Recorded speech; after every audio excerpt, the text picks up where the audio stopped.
27 জুলাই থেকে 2 সপ্তাহ চলবে এইচএসসি শিক্ষার্থীদের ফর্ম পূরণ। করোনা পরিস্থিতিতে অনলাইনে প্রক্রিয়া সম্পন্ন করার নির্দেশনা। কাজে আসছে না ঢাকাকে বিচ্ছিন্ন করার কৌশল। সারা দেশে শাটডাউনের আশঙ্কায় অনেকেই ছুটছেন বাড়ির দিকে। ডেল্টা ভ্যারিয়েন্টের বিস্তারে সংক্রমণ আরও বাড়ার শঙ্কা বিশেষজ্ঞদের। যে কোনো মূল্যে টিকার বন্দোবস্ত ও কঠোর স্বাস্থ্যবিধির পরামর্শ। SARS-CoV-2 ছড়াতে পারে 2 থেকে 2.5 জনের কাছে। ডেল্টার কথা চিন্তা করি, সেটা কিন্তু ছড়াতে পারে একজনের কাছ থেকে 8 জনের কাছেও। এর জন্য আমাদেরকে অসম্ভব সাবধানতা অবলম্বন করতে হবে।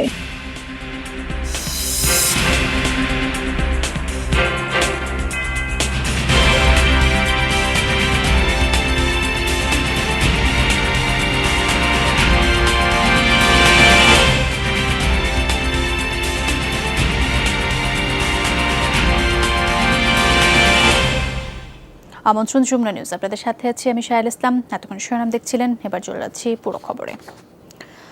করোনা ভাইরাসের প্রকোপের মধ্যে পরীক্ষা হবে কিনা এমন অনিশ্চয়তার মধ্যে 2021 সালের এইচএসসি পরীক্ষার ফর্ম পূরণের বিজ্ঞপ্তি দিয়েছে মাধ্যমিক ও উচ্চ মাধ্যমিক শিক্ষা বোর্ড। বলা হয়েছে স্বাস্থ্যবিধি মেনে আগামী 27 জুন থেকে শুরু হবে ফর্ম পূরণ, যা শেষ হবে 7 জুলাই। পুরো প্রক্রিয়া অনলাইনের মাধ্যমে সম্পন্ন করতে শিক্ষার্থী ও শিক্ষা প্রতিষ্ঠানকে নির্দেশনা দেওয়া হয়েছে। এবারের এইচএসসি পরীক্ষা উপলক্ষে কোনো নির্বাচনী পরীক্ষা হবে না, তাই এই সংক্রান্ত কোনো ফিও নেওয়া যাবে না বলে বিজ্ঞপ্তিতে জানানো হয়েছে। আরও বলা হয়েছে বিজ্ঞান শাখার জন্য 2500 টাকা, মানবিক এবং ব্যবসায় শিক্ষা শাখার জন্য 1940 টাকা করে ফি নির্ধারণ করা হয়েছে। আর এ প্রসঙ্গে ঢাকা শিক্ষা বোর্ডের চেয়ারম্যান অধ্যাপক নেহাল আহমেদ জানান, নির্ধারিত ফির অতিরিক্ত ফি আদায় করা যাবে না। এ সংক্রান্ত কোনো অভিযোগ ও তথ্য পাওয়া গেলে প্রতিষ্ঠানের বিরুদ্ধে কঠোর আইনগত ব্যবস্থা নেওয়া হবে। পরীক্ষার ব্যাপারে তো সিদ্ধান্ত হয় না, কিন্তু এটা হুট করে যদি বলে দেয় তখন তো আমরা পরীক্ষাটা নিতে পারবো না। প্রস্তুতিটা আমরা নিয়ে রাখলাম এবং এটা সব বোর্ডেই একসাথে চলবে। এরপরে যে সিদ্ধান্ত আসে, যদি পরীক্ষা না হয় আমরা আবার পুরো টাকা গতবারের মতো ফেরত দিয়ে দিব। ফর্ম ফিল আপের মাধ্যমে কিন্তু আমরা জানতে পারি কতজন ছাত্র ফর্ম ফিল আপ করলো, এবং বিকল্প পদ্ধতিতে যদি আমরা দিই তখন এই ছাত্র সংখ্যার উপর ভিত্তি করে আমাদের সিদ্ধান্ত নিতে হবে।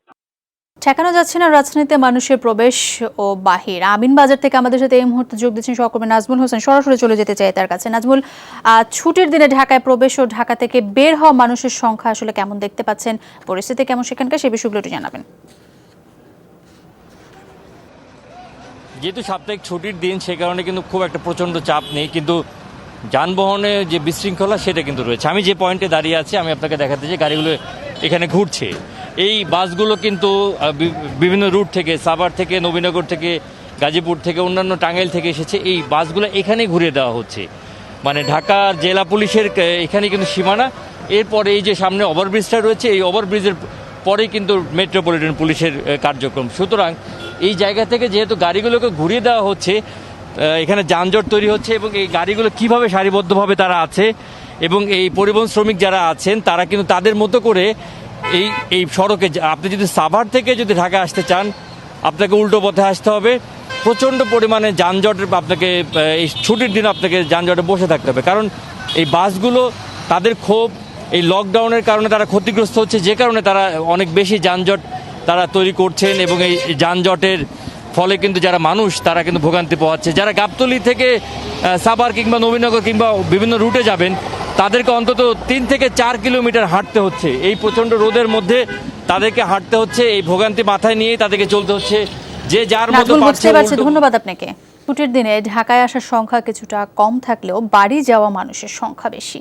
ফেরিগুলোতে ছিল দিনভর ভিড়। দূরপাল্লার বাস বন্ধ থাকলেও ভেঙে ভেঙে বিভিন্ন গাড়িতে রাজধানীর প্রবেশ মুখে আসছেন তারা, তারপর হেঁটেই পার হচ্ছেন চেকপোস্ট।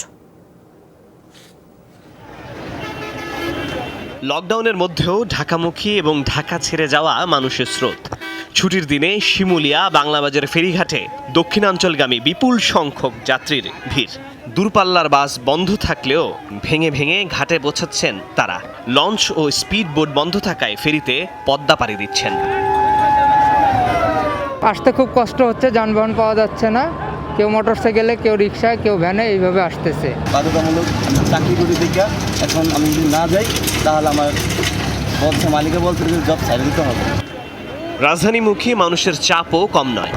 এ অবস্থায় করোনা সংক্রমণ থেকে রাজধানীকে রক্ষার কৌশলও কাজে আসছে না তেমন। লকডাউনের বাইরের জেলার গাড়ি ভেতরে প্রবেশ এবং ঢাকা থেকে বাইর হচ্ছে না। তবে চেকপোস্টের দুই পারে গাড়ি থেকে নেমেই হেঁটে অন্য পাশে যাচ্ছেন মানুষ। আমাকেও যে বাল বাচ্চা আছে, বউ লাইন আছে, হেদেরে খাওয়াইবে কে? হেদের রিসনেক বিদেশের লাইন।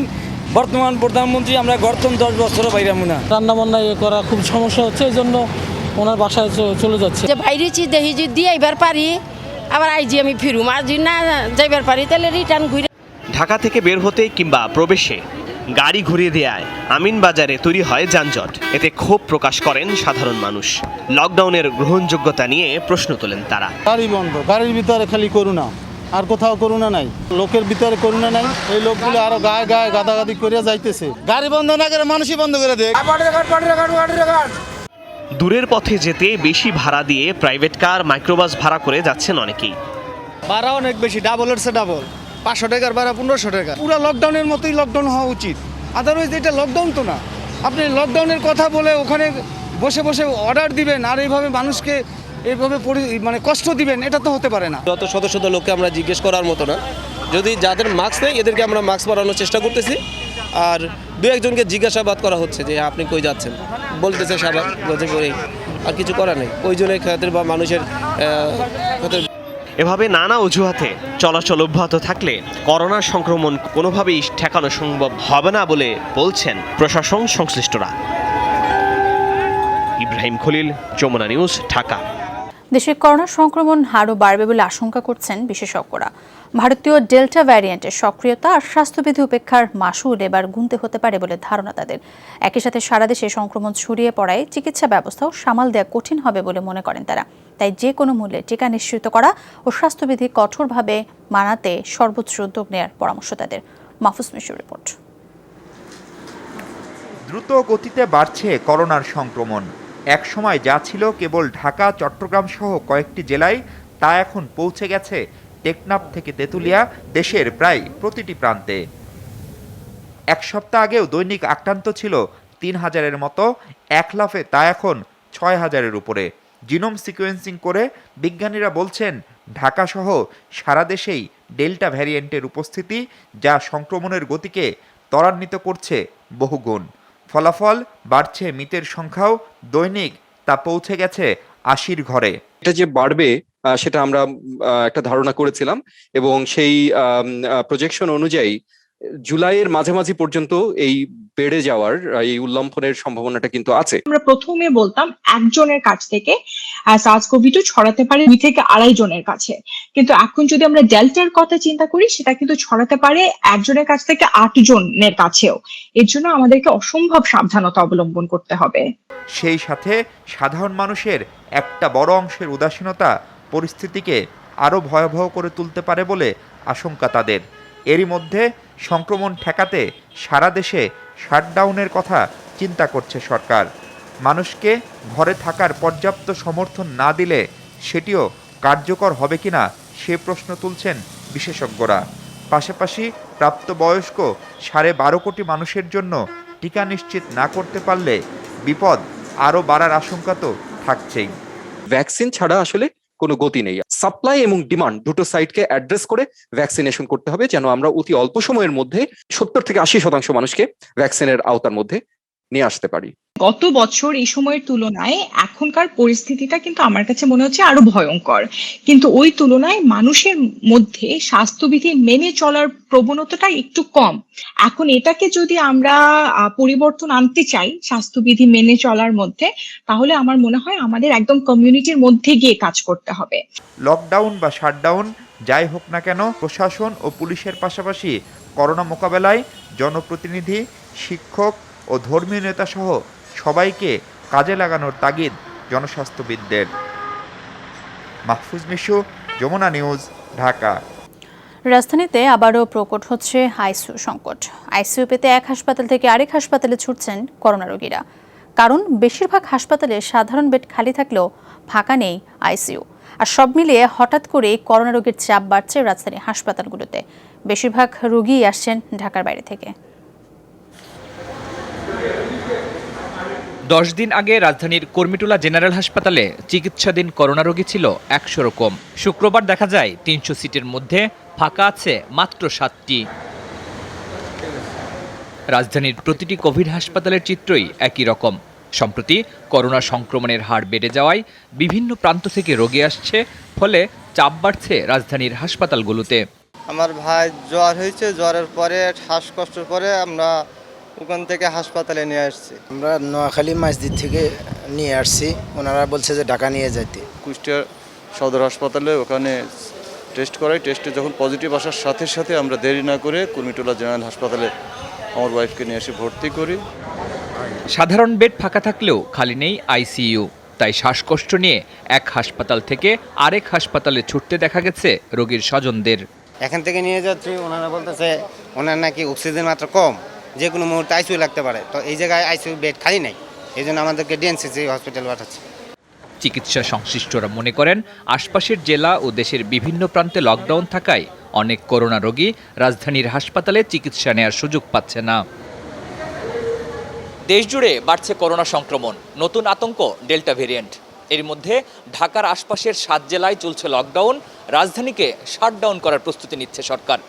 এমন বাস্তবতায় করোনা সংক্রমণ রোধে বিশেষজ্ঞরা বলছেন সর্বোচ্চ স্বাস্থ্যবিধি মেনে চলতে। শরীফুল ইসলাম খান, যমুনা নিউজ, ঢাকা। 20 কোটি টাকার জাল রেভিনিউ স্ট্যাম্প, কোর্ট ফি ও তৈরির সরঞ্জাম উদ্ধার করেছে ডিএমপি টিভির সাইবার অ্যান্ড স্পেশাল ক্রাইম বিভাগ। গ্রেফতার করা হয়েছে সিন্ডিকেটের মূল হোতা সহ 4 জনকে। দুপুরে ডিএমপি কার্যালয়ে ব্রিফিংয়ে তথ্য জানানো হয়। গ্রেফতারকৃতরা হলেন আবু ইউসুফ পারভেজ রানা, আতিয়া রহমান সবুজ, নাসির উদ্দিন ও নুরুল ইসলাম সোহেল। ঢাকা ও নারায়ণগঞ্জের বিভিন্ন এলাকা থেকে তাদেরকে গ্রেফতার করা হয়।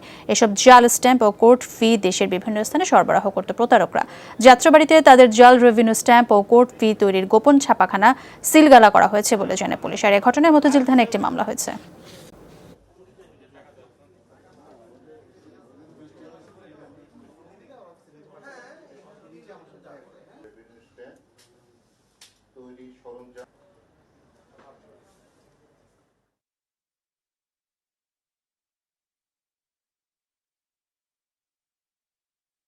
জালিয়াতি চক্রের সদস্য বিভিন্ন গার্মেন্টস, ফ্যাক্টরি, সরকারি বেসরকারি দপ্তর, বিমা ও আর্থিক প্রতিষ্ঠান, বিভিন্ন পোস্ট অফিস, আদালত, বিভিন্ন শিক্ষা প্রতিষ্ঠান, হাসপাতাল এই জাল রেভিনিউ স্ট্যাম্প ও কোর্ট ফিগুলি বিক্রি করে থাকে।